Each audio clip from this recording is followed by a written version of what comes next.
বেগম জিয়া ছিল আমাদের সর্বশেষ আশ্রয়স্থল। এখন উনি আমাদের মাঝে নাই। একজন জীবিত বেগম জিয়ার চেয়ে মৃত বেগম জিয়া অনেক বেশি শক্তিশালী। প্রতিটা মুহূর্ত রাতে 2টা বাজে হলেও 3টা বাজে হলেও আমাদেরকে মেসেজ দিয়ে জাগরণ করছেন।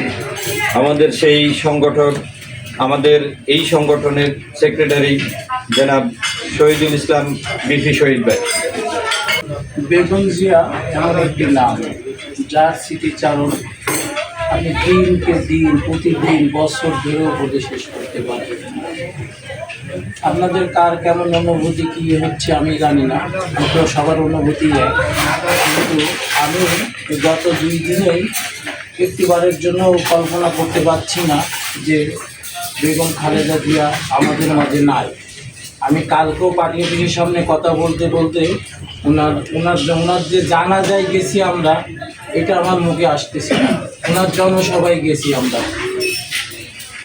বেগম জিয়া বাংলাদেশের স্বাধীনতা পরবর্তী ইতিহাসে বেগম জিয়া শুধু একটা নাম না, বেগম জিয়া বাংলাদেশের স্বাধীনতা পরবর্তী ইতিহাসের একটা অধ্যায়।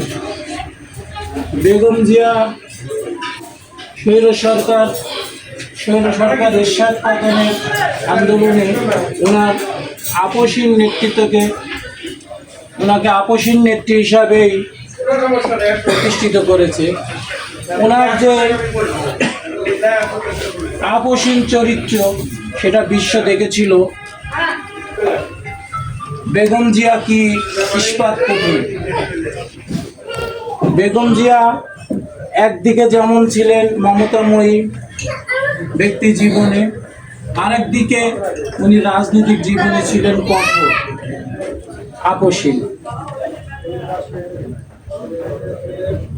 উনি দেশবাসীকে যেভাবে আগলে রেখেছিলেন, নিজের জীবনকে উৎসর্গ করে, নিজের সংসারকে উৎসর্গ করে, নিজের ছেলে মেয়েকে উৎসর্গ করে, ওনার কাছে সবার আগে ছিল ওনার দেশ।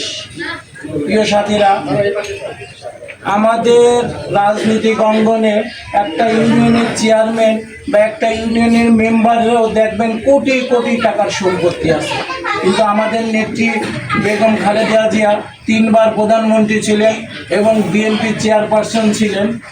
ওনার সারা বাংলাদেশে কোথাও 1 শতক জমি বলতে ওনার কিছু নাই, যেটা পৃথিবীর ইতিহাসে বিরল। এবং যার প্রতিদান উনি পেয়েছেন, সম্মান দেওয়ার মালিক একমাত্র আল্লাহ তাআলা।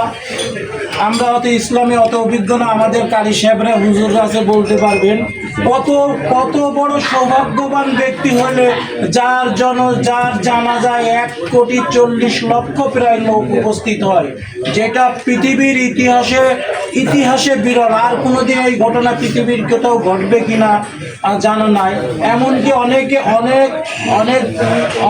দায়িত্বশীল লোক, অনেক ইসলামিক ব্যক্তিত্ব কেউ বলতে শুনেছি, মানে হজের চেয়েও বেশি লোক হয়েছে, হজের ময়দানে যে লোক হয় তার চেয়েও বেশি লোক হয়েছে। পৃথিবীর ইতিহাসে এই ঘটনা আর কোনোদিনই ঘটবে না। বেগম জিয়া ছিল আমাদের সর্বশেষ আশ্রয়স্থল। এখন উনি আমাদের মাঝে নাই। একজন জীবিত বেগম জিয়ার চেয়ে মৃত বেগম জিয়া অনেক বেশি শক্তিশালী। আমরা ওনার শোককে শক্তিতে রূপান্তরিত করব। ওনার যোগ্য উত্তরসূরি জনাব তারেক রহমান, তারুণ্যের অহংকার। উনি ওনার মায়ের যোগ্য সন্তান। ওনার নেতৃত্বেই আগামী দিনে আমরা বাংলাদেশ জাতীয়তাবাদী দলের পতাকা তলে দেশবাসীকে একত্রিত করব এবং আগামী নির্বাচনে জনাব তারেক রহমানের নেতৃত্বেই আমরা শক্তিশালী একটি রাষ্ট্র গঠন করব। প্রিয় সাথীরা, শোকের মধ্যেও আগামী 12 তারিখে